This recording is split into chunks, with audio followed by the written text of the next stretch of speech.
Welcome back to the big interview. Here comes part 2 of Kevin Bridges' The Return. If you haven't listened to part 1, you still can, and I think you damn well should. Kevin and I caught up during his sold-out run at the SECC in Glasgow, which included the taping of his new DVD. It's out now, and if somebody you know and love likes to laugh, it will make a good Christmas present. Thanks to Mr. Bridges and to the Hotel Duvan in Glasgow, where once again we hung out for the chat. Vamos.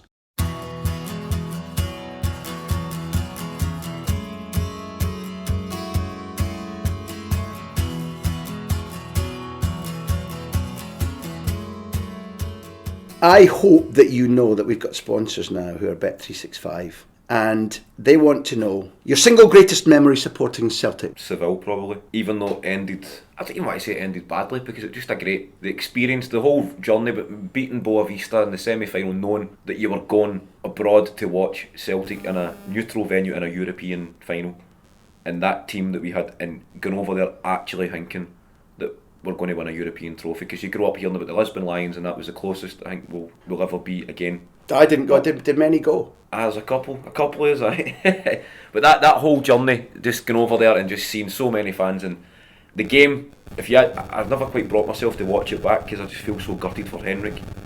When he scored, he played amazing. The 2 goals he scored were just unbelievable, and then his face after it when he's holding his silver medal, saying, what did he say? I never came here for this or whatever.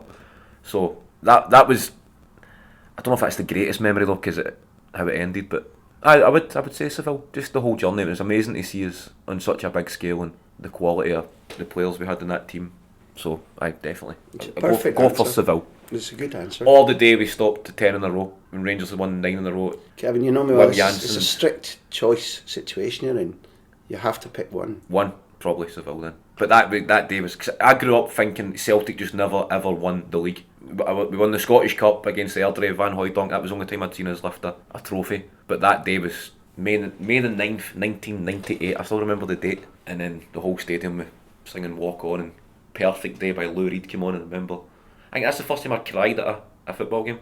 I just get seeing my dad is happy and just watching the whole place when we won the league that day. So in fact, I'm going to go for that then, because it's my earliest, happiest memory. It's funny you reach for that, because we've had really lovely experiences since we first sat down in the big interview with you, and it's hard to pick through them, but we had one recently where we asked Julian Lescott what it was like on the pitch that day against QPR when they won the title. And we kind of knew the answer.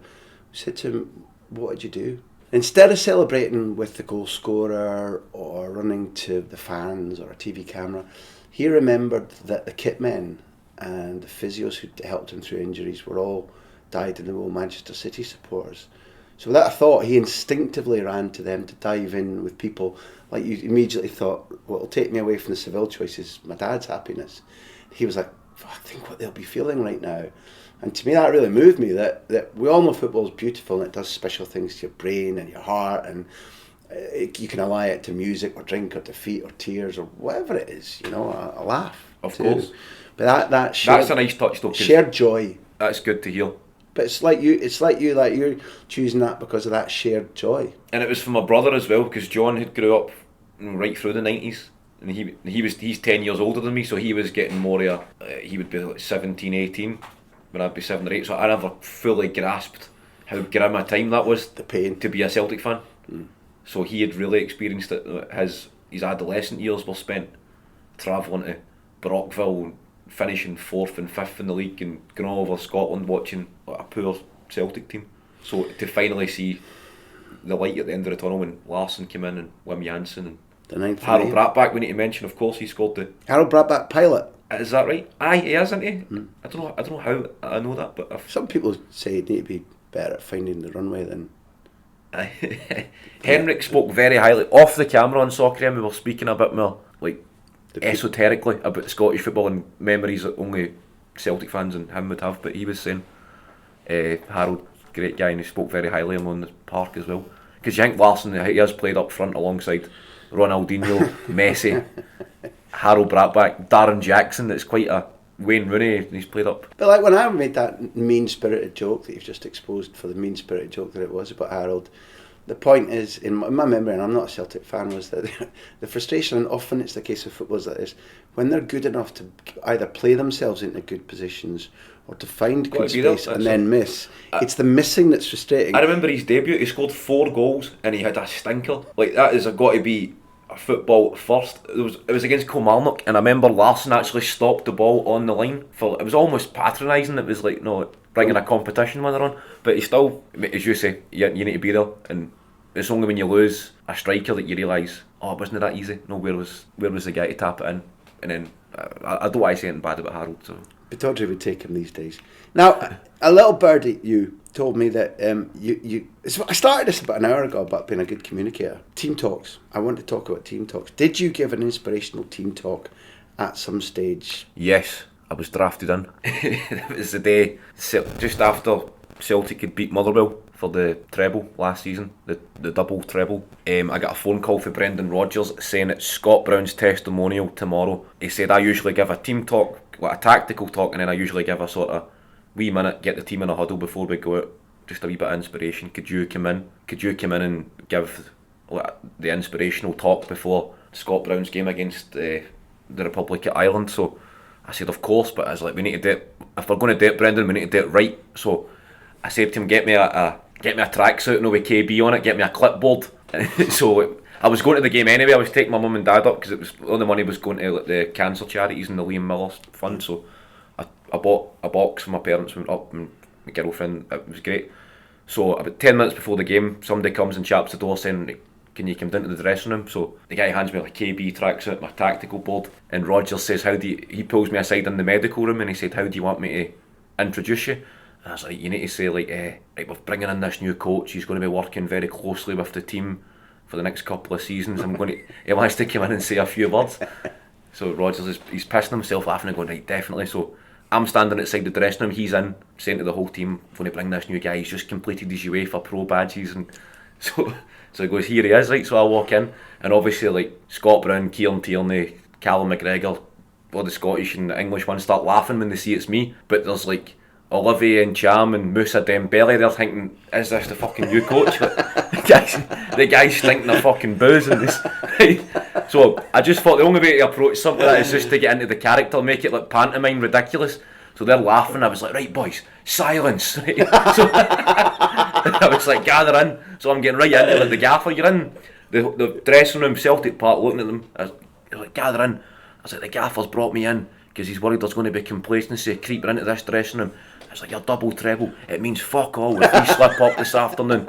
I was going for it. I was like, Celtic against Ireland, one of the fiercest rivalries in world football. And I was just like, and then to be fair to, I think it was like Tierney and McGregor, they started banging their dressing room. Brilliant. I was like, let's fucking go boys. And they rolled, and I left the dressing room just as the Ireland team were in the tunnel.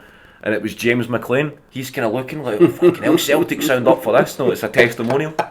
Then he seen me and we were talking away. I was just in for a laugh, and then that was it. So the team came out buzzing, and then it was a great experience just to go in and rally the troops. Could you do that again? Is it in the blood? I think you should get me in for a competitive game. I mean, there's plenty more inspirational talks in there. We'll have a word with Celtic. It was a good feeling. I've still got my KB track and my tactical board with. I was going to say, like, as much as it was a desperate day for us, it wasn't the Celtic Aberdeen game where you patted me on the head and said, "You've done very well getting here, you dirty bastard."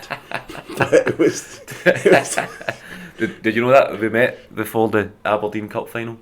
The first of the two. I was just, you should be so proud of your team, Graham, getting this far.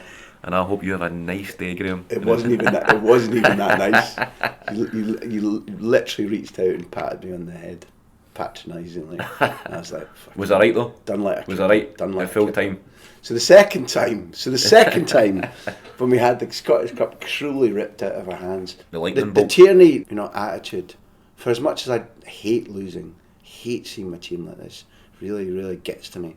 When he's done and he goes to hospital, and they bring him back and nobody will let him in, and he's like, "I'm fucking getting back into this ground again," boots in hand, and that to me, his face when he lifted that trophy, that was fabulous. And he seems to me, I've only ever maybe spoken to him once, but also watching him play, I think he's pretty special. See, I'd never I'd never heard of Kieran Tierney, right, until I was doing a show and somebody had messaged me saying this young kid at Celtic is going to be massive. He's looking to change his tickets because he was called into the Scotland under-19 squad or whatever. He had tickets to see me the same night, so I was like, alright, I'll try and sort the guy out. And then I'd say maybe even 3 months after that, he got drafted in to the team, and it was Ronnie. A lot of Celtic fans will criticise Ronnie Delia, but he did spot a lot of good players and set up a lot of the spine of the team that done the double treble. But Tierney was playing against, I think it was FK Molde or whatever they're called.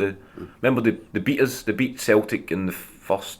I think they beat us twice. I'm pretty sure we lost. It was the third and fourth games in the groups are always against in the double header. I'm pretty sure we lost both games. But I remember watching him that night, just going, "You're the only guy on that park that seems as if he actually cares." And he was great football wise to watch, but it was his passion, and it was quite a low point.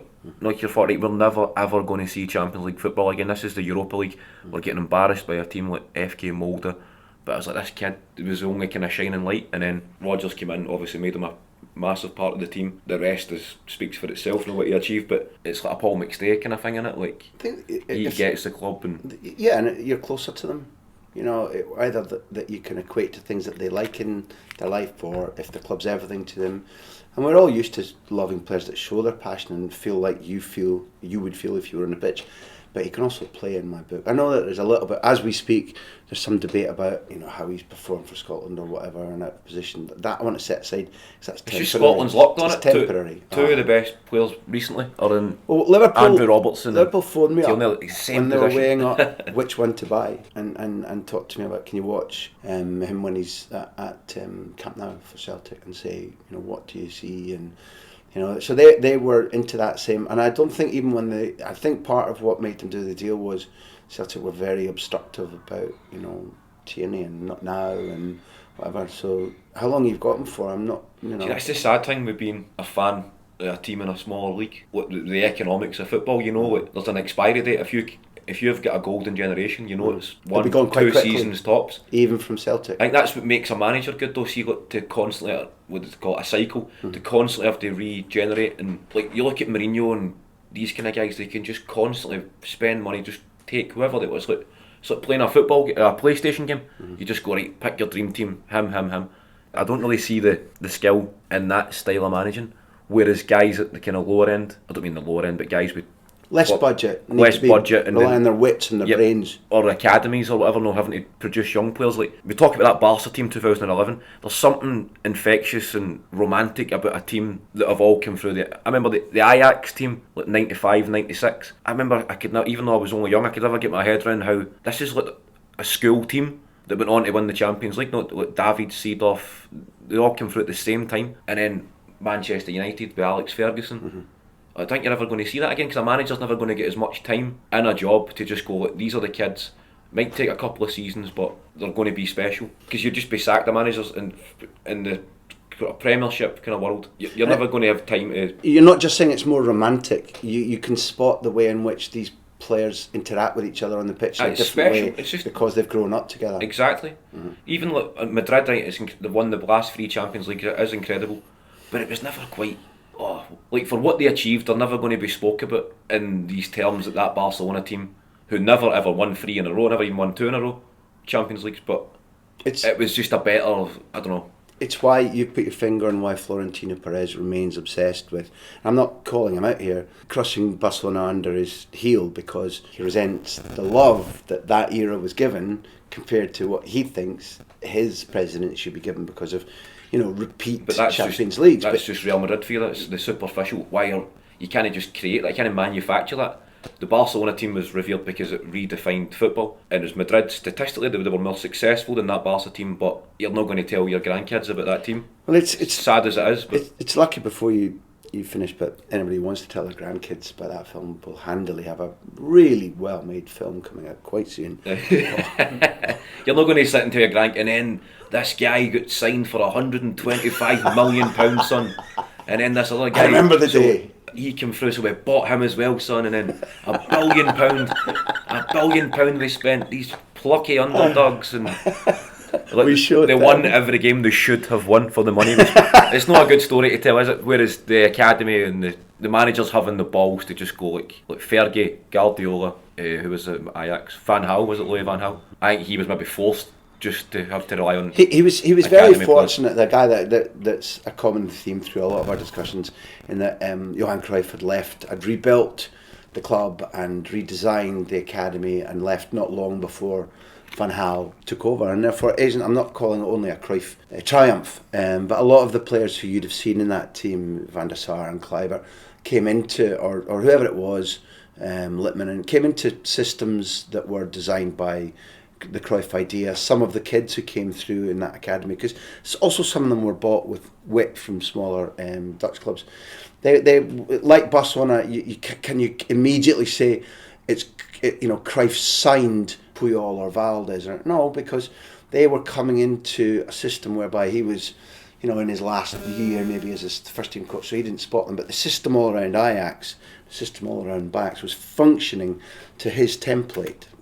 So he had his KB tracksuit, JC tracksuit, his JC clipboard, and went around saying, "This is how you do it," and that's what we that team that owe him. The Ajax team that beat who was it? Was it AC Milan? They beat Milan with Kluivert's goal late on. Kluivert, that's who. And then I think reached the final again the following season and lost on penalties to Juventus. That's right. Yeah. And then after that, they get absolutely raided, didn't they? Yeah, the Bosman law. The Bosman law meant that everybody could go. Yeah. And that was maybe the starter.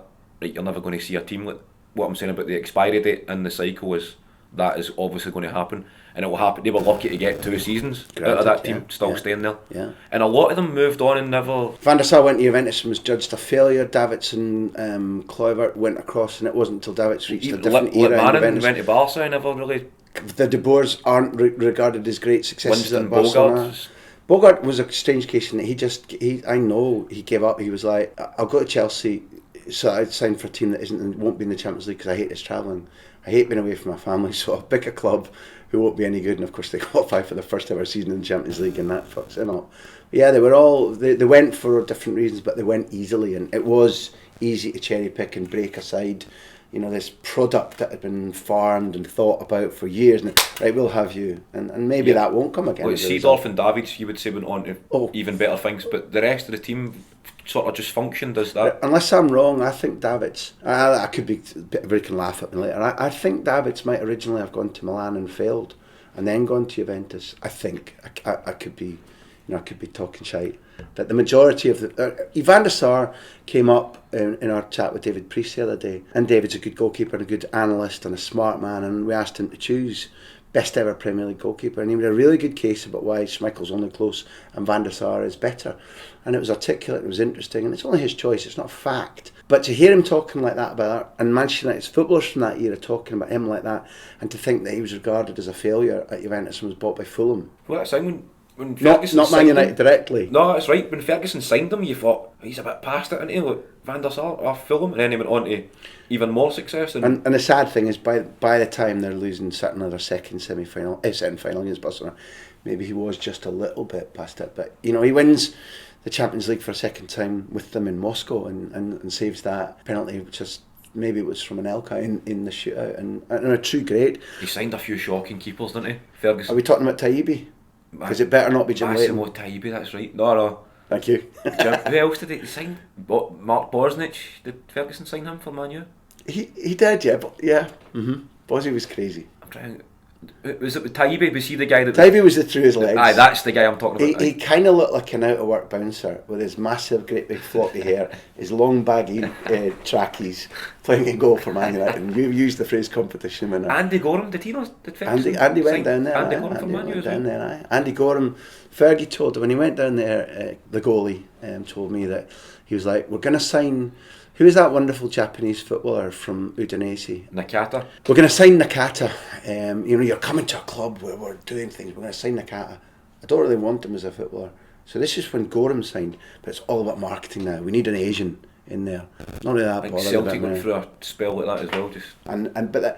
They did, and it's true. Barcelona are trying to bring Korean kids through the youth system.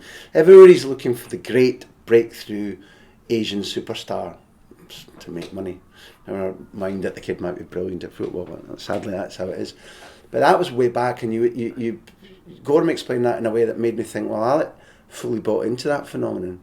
It wasn't just about the academy and the trophies and the brand of football and the swashbuckling and my wage when I keep winning on my bonuses. It was also like, I'll buy into the club's need to sign an Asian whether I want him or not. Yep. and eventually they get Koreans, and he doesn't play Park in one of the finals. Ferguson such a one-off, because he evolved with football, didn't he? Like he was there at the old school. I remember the Aberdeen, I think was it Rangers they beat in the cup final, but Ferguson was unhappy. He was immediately after Gothenburg, you're right. Yeah, he was going crazy. Correct. So he's went through that spell when you could shout and go absolutely nuts at your players, to then having to manage egos, and like he constantly evolved with to manage corporately and to accept the sort of corporate idea about we're going to sign an Asian player for the marketing. I agree with you. You're right. But to go into that, you're signing a guy for marketing reasons, but you've also come through govern shipbuilding mentality with players.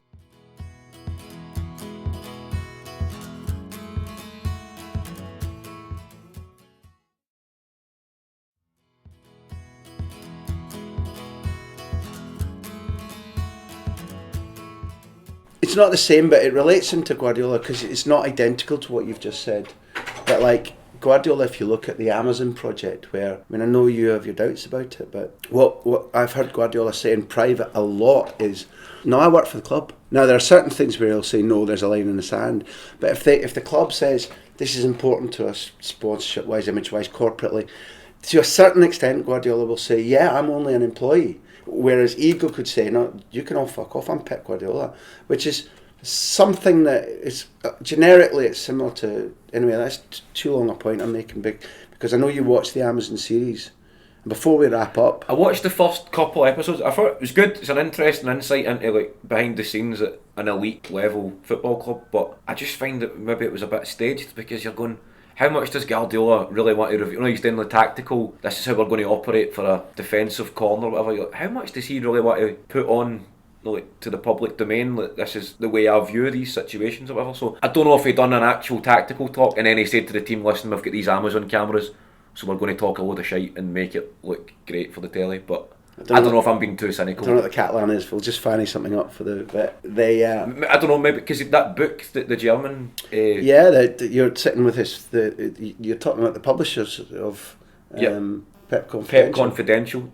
No, the Pep Confidential, because he was very open in that book. Yeah. But I think he said to the author, didn't he? He said in the book, like, he did say to Marty Pernau, I'll give you a candid view. Everything goes on at training, as long as you don't publish it until the end of the season. You're bang on. So that's maybe exactly the Amazon thing was the same thing, and I'm wrong. But I just found it a bit like, I enjoyed it. It was great. Given I've seen how maniacal he is about privacy, and Luis Enrique is worse, I back your idea. But it also, I think on his terms, he'd rather not have had any of it. Never mind how much he hid or managed to, like the incident where Mourinho's been called out a little bit in it, and it caused a bit of a fuss. Guardiola's intent on keeping that rivalry at a tiny low ebb and being as friendly as possible. He's never quite acknowledged it, really, has he? It's a tactic he does not want. He hated, as much as I enjoyed watching it, he hated that 2011 Classical Wars time. Drained him. There was an aftermath. Didn't like having somebody coming after him personally, and he didn't want it in Manchester at all. And I think that if you look at the state of the two men, you know, one of them who's at battle with the world and one of them who's quite low profile and has bent his preferences to talk more to Sky to keep them off his back, and I think Pep's managing the whole strategy of being in Manchester with Mourinho better than Mourinho is, in my personal view. Right. But so we need to close because of your time, and I need to give you a difficult one sent from Bet365. The best footballer that you've seen live, and I think by the best footballer it might open up the concept that not the one that you're most indebted to in your life. So you can say Henrik, but they are asking a difficult question because you've seen one hell of a lot of moments live with great footballers. Like performance wise, you can choose. Messi live, Ronaldo live. You need to go somebody a bit more niche. I remember the first time I ever really acknowledged a performance was, I remember Celtic played Dynamo Zagreb, or Croatia Zagreb they were called at the time, and Robert Prozinecki played, and that night at Celtic Park, I mean, it was when I was first kind of maturing into acknowledging the game, and not just the strikers, the guy that could dictate. I remember the way he played that night. I remember saying to my dad, because we'd seen him in Euro 96, remember Croatia had that great team with Bilic, Prozinecki and Davor Suker and Vlahovic. The strip was iconic, wasn't it? I don't know if I'd never seen a strip like that before ever. I don't think the sort of red and whites, not even quarters, are just squares all over it. Yeah. And they stood out, didn't they? Well, him that night, I remember watching him just going, wow, that was amazing to watch. And then I heard that he smokes like 20 fags a day. But he played the way he could have played that game with a fag in his mouth. And it was the first time I'd seen a guy just dictate the flow, and or the first time I'd acknowledged that this is another way of appreciating the football. So him, Messi, I'm actually sad that he's 31 because there's only going to be a few years left or what. Like, I think you'll ever see a guy like that again. It's like watching a performance. It's a show. When you see Messi in full flight, I think there's a better thing in football. I've never seen. I was really pleased that you took Andy to see a game where it ended, I think 3-2. Messi got the winner. It might have been the Super Cup, the winner in the last minute for an Adriano cross. I remember before I met him, you talking about your dad's love of football and his understanding of football, and he had a good football head. And I remember that night meeting you afterwards and thinking, I'm really glad he's been here, and I bet it feels good to have taken him there to see this guy in the flesh. That was the Super Cup. I think it was the Super Cup first leg. Monday night. They just moved it to a Monday night for some reason. About 10:30. That was a 5-0 where they moved to Monday night. This one was like aye. The Super Cup was a late kick-off as well. It was. Listen, Spain, 10 o'clock, midnight. The first time I was ever in the Nou Camp for a Barca game was Barca Atletico. I'm pretty sure it was 6-2 to Barca, but Sergio Aguero scored the 2 goals for. So that was a good game to watch. It was the one where Messi takes a free kick. The referee says you can take anyone anytime you want, and I think it's Leo Franco. Maybe I'm not certain about that. Who's on the near post organising as well, and Messi just bends it in. That's right. It's about 5 of the goals come in the first 20 minutes. But even though they get hammered, you came away thinking, who was that boy? Who's the wee man? Aguero, for Atletico as well. So I'm pretty fortunate. I've seen most of the play. I'm gutted I've never ever seen Ronaldo, Brazilian Ronaldo. I've never seen him in the flesh. Well, we're going to fix that this season. As long as you can find time in your schedule, we're going to go and have a cup of tea with him as he watches his club. Cup of tea with a bargain bucket. He looks Maria. He looks a donut kind of guy, doesn't he? It's a difficult one to close on from Bet365. How do you think Celtic, and this is the end, how do you think Celtic would fare if they were allowed to play in the Premier League? I think it would be a massive success because like people answer that question based on Celtic right now with the finances, obviously, right, and I still think we would do alright. I still think we would be mid-table or whatever. I think they would be relegated, but then you factor in the TV money, I think Celtic would be a force. If the TV money, the global support and all that stuff, but also I think it would be great for the Premiership. You'd have an extra element. You'd have great. Imagine like Celtic, Chelsea at home, Celtic, Man United would be. I think the Premiership will begin to fizzle a bit because a lot of the games are just a bit not very skillful and quite dull. Aye, exactly. And I get it's competitive, but it's just it just leaves me really underwhelmed when I watch Premiership games. So before they start playing, Liverpool and Man City are amazing to watch. Spurs.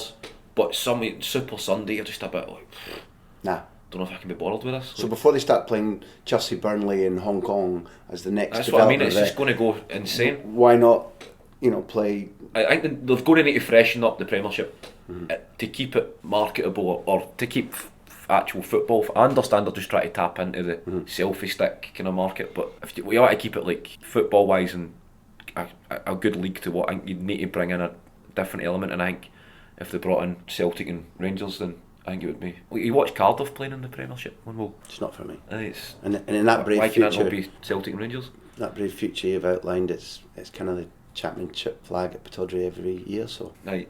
Where do I sign? On which note, Kevin Bridges, thank you for joining us again. Thank you for being so generous with your time. It's friendship aside, it's really, really good to share this and enjoy it. And I'll see you in Valladolid this season.